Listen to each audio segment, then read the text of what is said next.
From The Times and The Sunday Times, this is The Story. I'm Rosie Wright. I think we found an answer to autism. How about that? Autism. It was at a memorial service that President Donald Trump teased his latest extraordinary claim. Tomorrow, we're going to be talking in the Oval Office in the White House about autism, how it happens, so we won't let it happen anymore. Then, at the White House yesterday, first, effective immediately, the FDA will be notifying physicians that the use of let's see how we say that. Acetaminophen. Is that okay? Which is basically commonly known as Tylenol during pregnancy, can be associated with a very increased risk of autism. So taking Tylenol is not good. All right, I'll say it. It's not good. But all this comes after weeks and months of an uneasy undercurrent as the new vaccine skeptic health secretary, that's Robert F. Kennedy Jr., has orchestrated a less than subtle shift in medical policy, cutting research funding, firing every member of the Vaccine Advice Committee and the newly installed head of the Centre for Disease Control and Prevention. I was fired for holding the line on scientific integrity, but that line does not disappear with me. The medical community's reacted with alarm and fury. Listen, anybody who has to fire every single expert that's supposed to advise on something to get their way doesn't have a very good way. Potentially, we'll have recommendations that aren't based in fact, that result in more spread of disease, and people will have to pay hundreds of dollars that today they don't have to pay a penny for. So how has our health, our most private and arguably valuable asset, become so politicised? And is the UK immune to what's playing out in the States?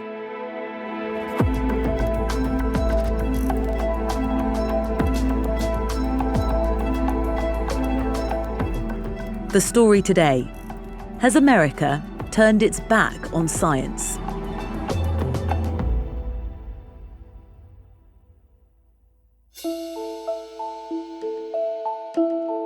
I'm David Charter. I'm an assistant editor for The Times based in Washington, D.C. When RFK was appointed, what did you think about how your role was going to change, how American health policy was going to change? Just your gut reaction. Oh, I knew we were in for a roller coaster ride because Kennedy has a whole range of views that he's developed over his life, some of which are really controversial about the health of Americans and how to change the system. But then he also appeals to those who look at the state of health in America, which is frankly appalling for a developed nation with these levels of obesity and diabetes, etc. And his accusations that the system should be rethought from top to bottom is really appealing for a lot of people who are looking for answers to the health crisis in America. And so I think from the very beginning, the most useful thing to start with just be a character profile of the man in charge of overseeing health in the United States, Robert F. Kennedy Jr. So Kennedy is a really intriguing figure, a member of the well-known political family and the son of the assassinated former Democrat presidential candidate, Robert F. Kennedy, who was killed in 1968. When obviously RFK was just a boy. He spent his life dedicated to environmentalism. That led him to found an organization called Children's Health Defense, which campaigned for healthier treatments and lifestyle for children. But that led him down a path of vaccine skepticism and some alternative recommendations that remain controversial, if not cranky. COVID-19 is targeted to attack Caucasians and black people. Wi-Fi radiation opens up your blood-brain barrier. And so all these toxins that are in your body can now go into your brain. There's no time in American history or human history that kids were going to schools and shooting their classmates. It really started happening coterminous with the introduction of these drugs, with Prozac and the other drugs. He campaigned first as a Democrat for the presidential nomination, then as an independent.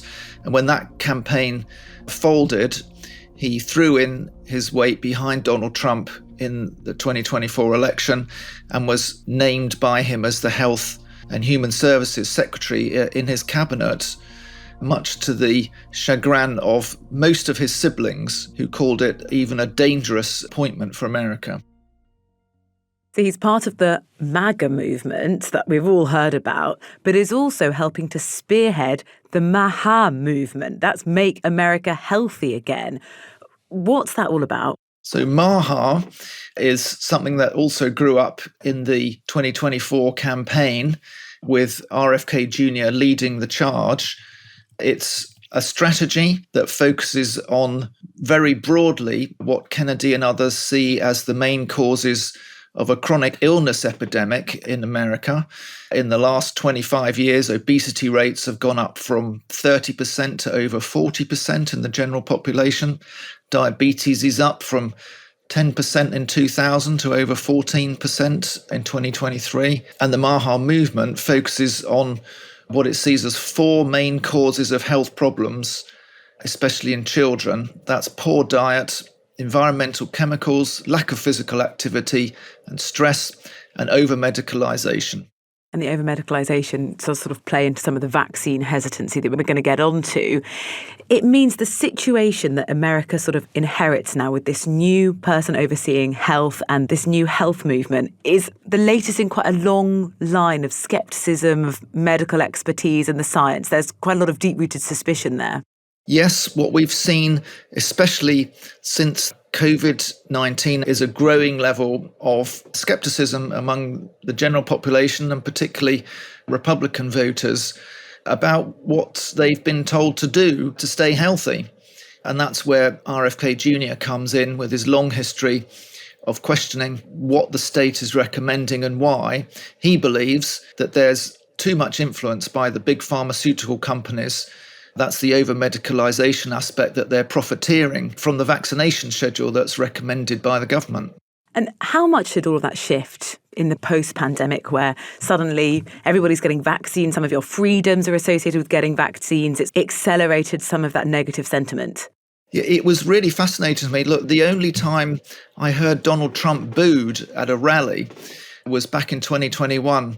And I was in Dallas in Texas, and Trump told a big crowd that he'd had the COVID-19 vaccination and he was booed. I recommend take the vaccines. I did it. It's good. Take the vaccines. But no, that's okay. That's all right. You got your freedoms.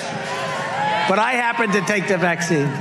If it doesn't work, you'll be the first to know. It was quite a shock to me because normally his crowd is really adoring and lap up everything that he says. That just exemplified to me how, especially among Trump voters, there was a real concern and skepticism about the mRNA vaccinations that have been developed by his Operation Warp Speed under his presidency, that were heralded by the medical profession as an amazing breakthrough that prevented perhaps even millions of deaths, certainly millions of infections. And yet here was a crowd booing Donald Trump for what we'd been told by the government was a fantastic medical advance. Let's fast forward then to where we are now. We've got this new Health Secretary, RFK Jr., and an awful lot of policies or decisions made in the last few weeks that have had an instrumental impact on how America is handling, how it treats things like infectious diseases. Shall we start with, first of all, talking about the mRNA vaccine that counters flu and COVID-19, other diseases? We get an announcement there's going to be a significant pulling of funding. So this is one of several big announcements led by Kennedy at the Department of Health and Human Services. He announced in early August that they were going to cancel $500 million worth of funding for mRNA vaccine development. That was 22 projects led by a range of pharmaceutical companies, including the ones you've heard of who pioneered the vaccines for COVID-19, Pfizer and Moderna. But Kennedy maintains that the technology poses more risks than benefits. and said it wasn't in the public interest to use taxpayers' money to fund further development of those vaccines. The medical establishment was really alarmed by this. For example, a leading former US Food and Drug Administration official said that America was turning its back on one of the most promising tools to fight the next pandemic. So you've got lots of things happening at the same time, the pulling of the funding from all those projects. Then some significant personnel changes are being made at the CDC. We'll remember that from the pandemic, probably. Just remind us who they are. So the Centers for Disease Control and Prevention is the main national public health body in America. And it's what hospitals, doctors, practitioners across the country look to for the gold standard of medical advice and good practice. And that comes under now the auspices of Kennedy's government department. And crucially, they're politically neutral, aren't they? They're impartial. They're there to give advice. But then there's been significant personnel shift. So ACIP, that's this sort of independent panel, the committee that advises the CDC on immunisations. These were sort of 17 very influential people in determining America's vaccine policy. And Kennedy thinks, I don't want any of them. So back in June, RFK Jr. suddenly announced that he was firing all 17 members of the CDC's advisory committee on immunisation practices, and he's replaced them with an entirely new membership, a few of whom have publicly expressed their vaccine scepticism, and the body has gone on to recommend curtailing various vaccines from the American vaccination schedule, especially for children. I mean, it's a radical overhaul, isn't it? It was a stunning change of direction. It's raised serious concern among scientists and other practitioners in America who say that it's now become a vehicle for Kennedy's own vaccine skepticism rather than an objective body that scrutinises all the available evidence. The abrupt removal of all of the members of the CDC's vaccine advisory panel by the health secretary, Robert F. Kennedy Jr., has sparked outrage and worry among many public health experts. Healthcare providers used to look to ACIP to establish best recommendations based on evidence and expert advice. And that expertise has left the building. So what we're seeing from this committee is they're now considering the quite long-standing recommendation that all newborns get the hepatitis B vaccination within 24 hours of birth.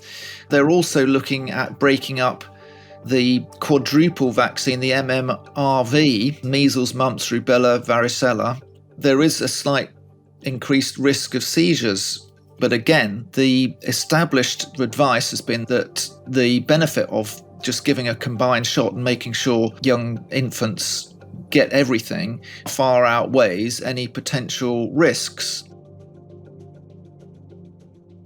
This came to a head about a month ago at the end of August, when the newly appointed director of the CDC, a long-serving and well-established microbiologist called Susan Menares, was suddenly fired by RFK Jr., who called her untrustworthy, and she was out after 29 days in the job.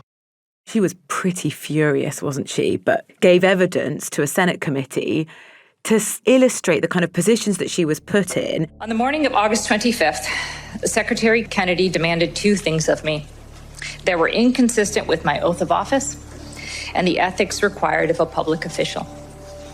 He directed me to commit in advance to approving every ACIP recommendation, regardless of the scientific evidence.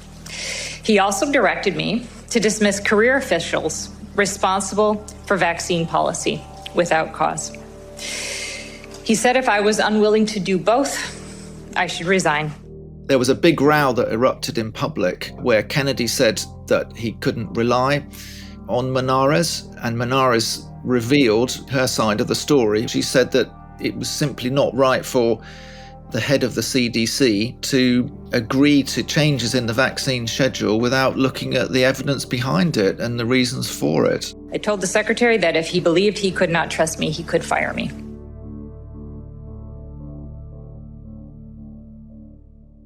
That kind of sets the background to the situation we now find ourselves in. We've got this vaccine sceptic, head of health policy in the US, the changeover of personnel and the committee that are advising American health policy when it comes to vaccines. We've got the CDC head leaving, scrapping of the funding, $500 million worth of vaccine research.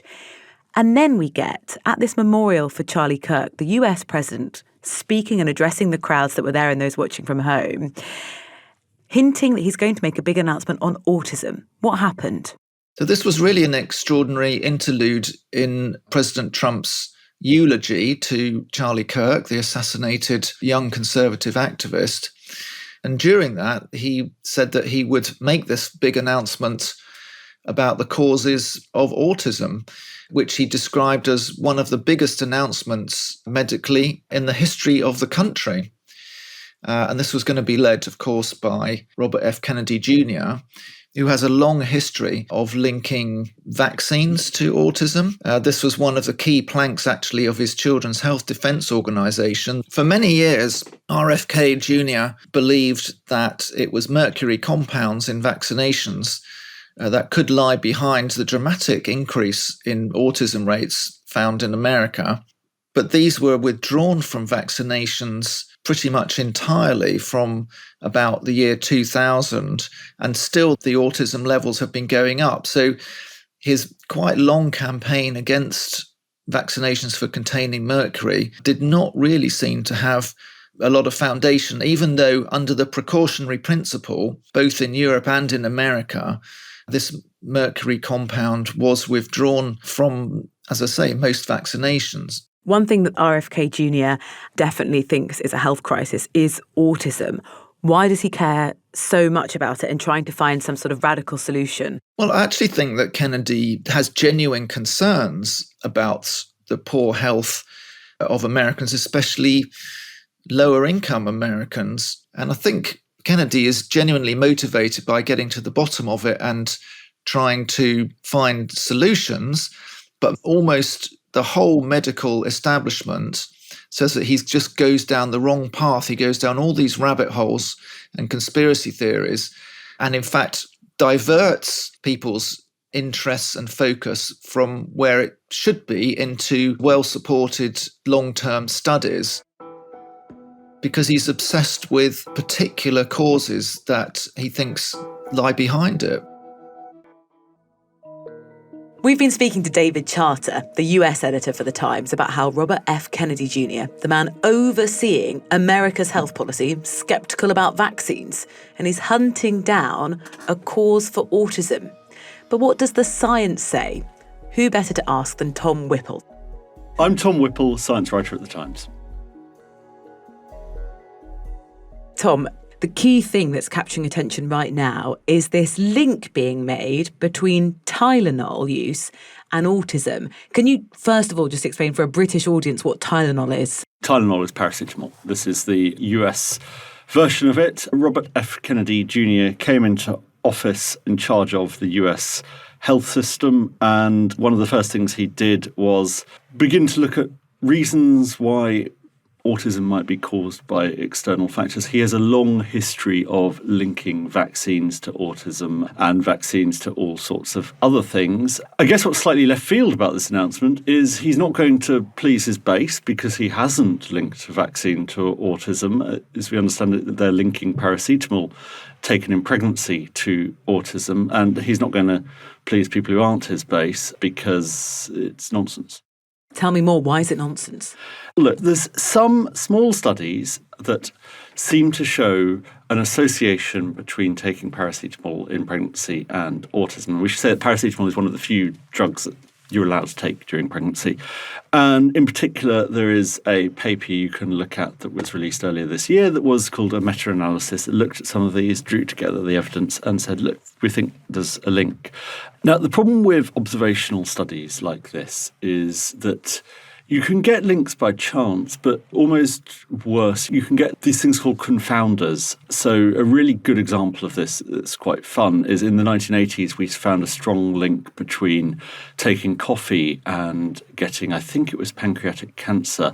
The reason for it, which I suppose isn't fun if you get it, is that actually the link is smoking, and people who drink coffee like to enjoy it with a cigarette. And there are all sorts of these things like this in observational studies, which is why it's very hard and you have to be so careful about making links from them. Now, as it happens, there are some good studies in paracetamol and pregnancy. Best, which a lot of people are citing at the moment, is a Swedish study looking at over 2 million women, and it particularly looks at siblings and compares between siblings, because then what you've done is you've corrected for some of these confounders, and in those you don't find a link between paracetamol use and autism. And I should say that we know that autism has genetic factors. We know it's complicated. Ever since the MMR vaccine was linked to autism fraudulently, as it turned out, in the UK, not merely falsely, but fraudulently, journalists, we as a profession had our fingers burnt and came to realise that we have a responsibility and have to be very careful, particularly about any disease, about emotive disease involving children,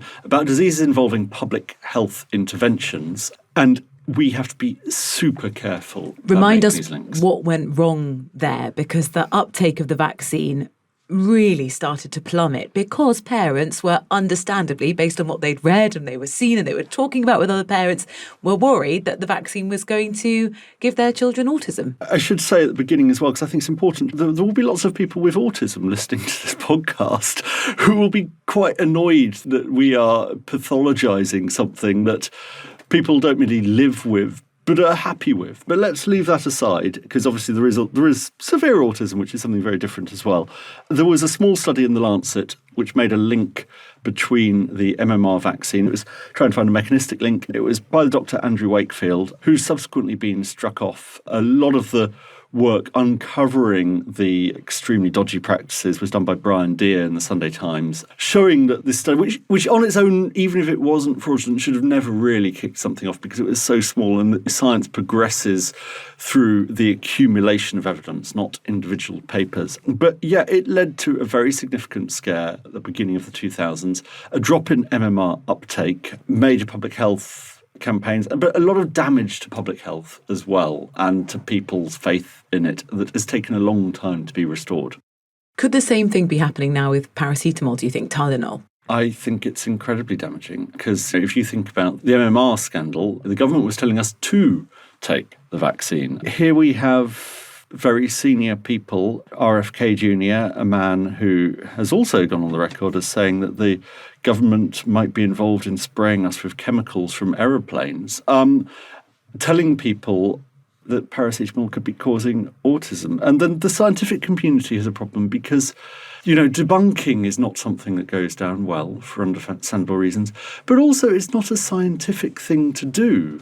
The scientific community is being asked here to prove a negative. You can't prove that paracetamol isn't doing something. What you can say is, to the best of our knowledge, we have very good studies which cannot validate a link between paracetamol and autism, but you can never rule these things out. And that's the bind where if you are behaving in a scientific fashion, you can't be as emphatic as the other side. I want to ask you more about the scientific fashion. The Trump administration are clearly concerned about autism. In April, Robert F. Kennedy Jr. said he was going to find a cure for autism by September. That brings us to here. That's 5 months. Is that a realistic timeline? I have real problems with the word cure used in the case of what is to an extent normal neurological distribution. But no, you're not going to get a cure by September, not least because you wouldn't get a cure for anything by then, because even for diseases that we can define and where we know the cause, it takes a long time to develop anything and prove anything and show anything to be, ironically, to be safe and to be usable, because we're really very careful about the drugs that we recommend and how. Look, everything I say might be wrong. As I say, you can't prove them negative. But if the cure is stop taking paracetamol in pregnancy, I think we're going to be disappointed. I don't think we're going to see any effect from that. I'm very conscious of the point you made to say you may be listening to this with autism and thinking, I don't need a cure. It doesn't need to be medicalised in this way. But I think it's probably worth asking while we're talking about things like debunking. Is the Trump administration correct that diagnoses of autism are rising? Yeah, diagnoses have gone up hugely. There's not great evidence that I've seen that people with autism has gone up hugely. This is something that we've come to recognise and we've broadened. And that's a wholly separate argument, is whether the diagnostic criteria for this and other conditions are now too broad, and what we're doing is ourselves medicalising normal human experience. That is completely different. But I think the easiest ground to be on is the rise in autism is quite strongly linked to the rise in understanding of and recognition of autism. RFK Jr. had also said in the past, and you touched on this a little bit earlier, that vaccines could have something to do with autism. Is there anything to that? No, this is a very well-studied thing. With the MMR vaccine, this was a vaccine that was introduced staggered in different populations. So actually quite good data that you would expect certain groups to have higher or lower levels of autism if it was causing it. But there's not really any mechanistic reason. But vaccines get this because they're given to everyone when people aren't sick. This is something where, as parents, you're like, should I be doing this for my kid? And so they have a higher bar of scrutiny. What we're seeing in America is RFK Jr. restructuring the team at the heart of the CDC who look after policy in terms of immunisations, vaccinations. A lot of vaccine skeptics have actually been brought in replacement of who was there before. They're changing the MMR vaccine schedule. They've voted not to recommend the COVID booster for all adults. Do you think there are some sort of serious scientific questions that have to be answered about how we currently administer vaccines? No. There's interesting things on, for instance, COVID. Whether or not you get the booster can be quite marginal by age group. There are rare side effects of the mRNA vaccines. Of all vaccines, the mRNA is linked to some heart problems, which are very occasionally serious, but very, very occasionally serious. And what happens is the further you go down the age groups, the less benefit you derive from the vaccine. And, some people get mild side effects. You might actually think, well, the mild side effects, if you're giving them to everyone, are not enough to justify it. These are just balance of probabilities things. Broadly speaking, the vaccines are approved for a reason, and particularly the childhood scheduled vaccines. I've been doing science for almost 20 years now, and we were talking a decade ago of the possibility of eradicating measles. And this is something that is feasible because unlike with the COVID vaccine, the measles vaccine really is hardcore immunity for life. This is something that can be used to get rid of a virus, which would be an historic public health achievement. And the idea of these viruses, which we've effectively defeated, coming back is just so depressing. And in some cases they have been. Texas in the States, also little pockets here in the UK. Yeah, little pockets here in the UK. For just the second time in 10 years, a child is believed to have died from measles here in the UK. This time, the child is reportedly from Liverpool, a city with the lowest rate of vaccinations outside of London. Alder Hey are certainly seeing lots of people presenting to their emergency department with measles. I think they treated 17 people since the start of June with measles. As rates of the disease in the city soar, health leaders say they're getting increasingly worried. And often it's hard public health work simply to get that level back up is what's needed, but some of it is coming due to vaccine scepticism.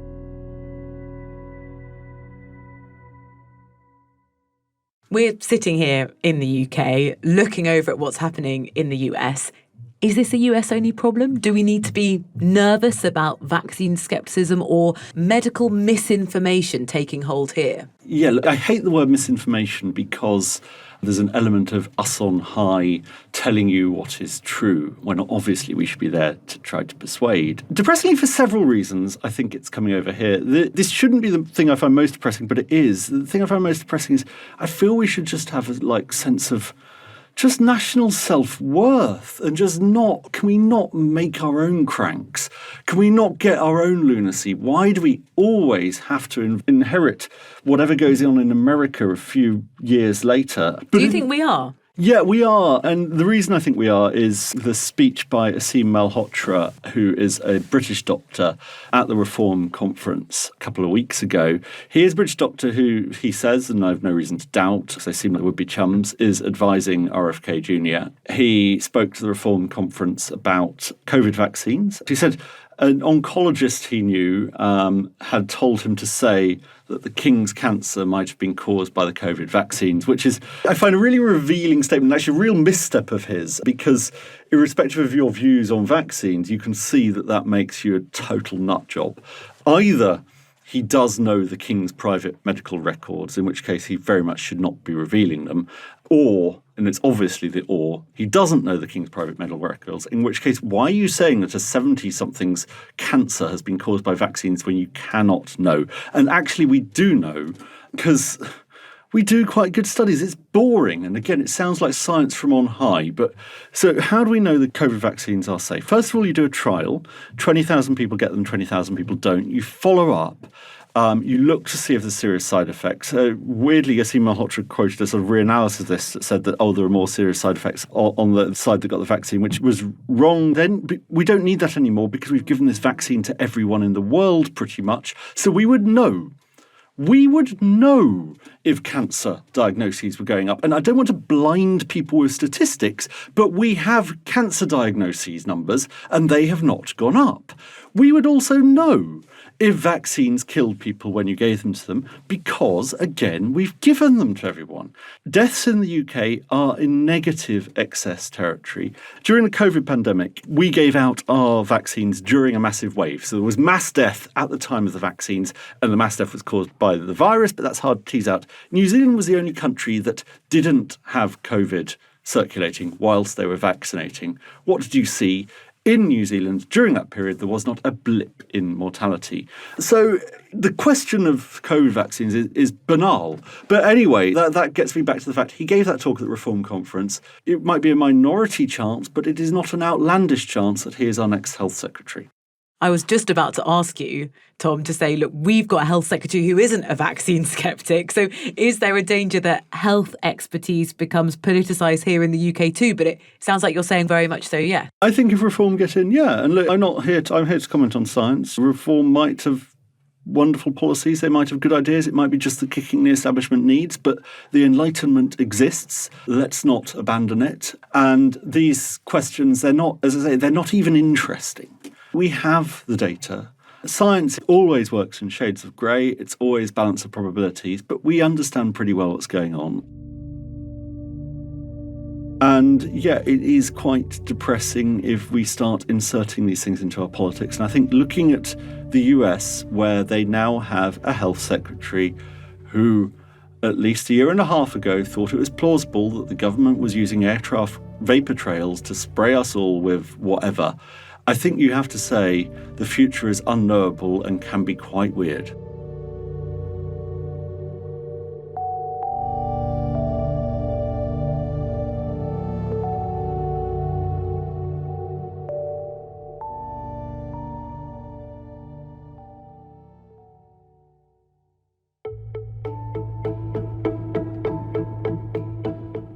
Tom Whipple, science writer and special correspondent for The Times. And earlier, we heard from David Charter, who's the US editor of The Times. That's it from us today. Today's producer was Micaela Arneson. The executive producer was Kate Lamble. And sound design and theme composition was by Maher Lissetto. And I'm Rosie Wright. Thanks for listening. And do leave us a review. It helps others to find us. And if you'd like to get in touch, it's thestory@thetimes.com. See you again soon.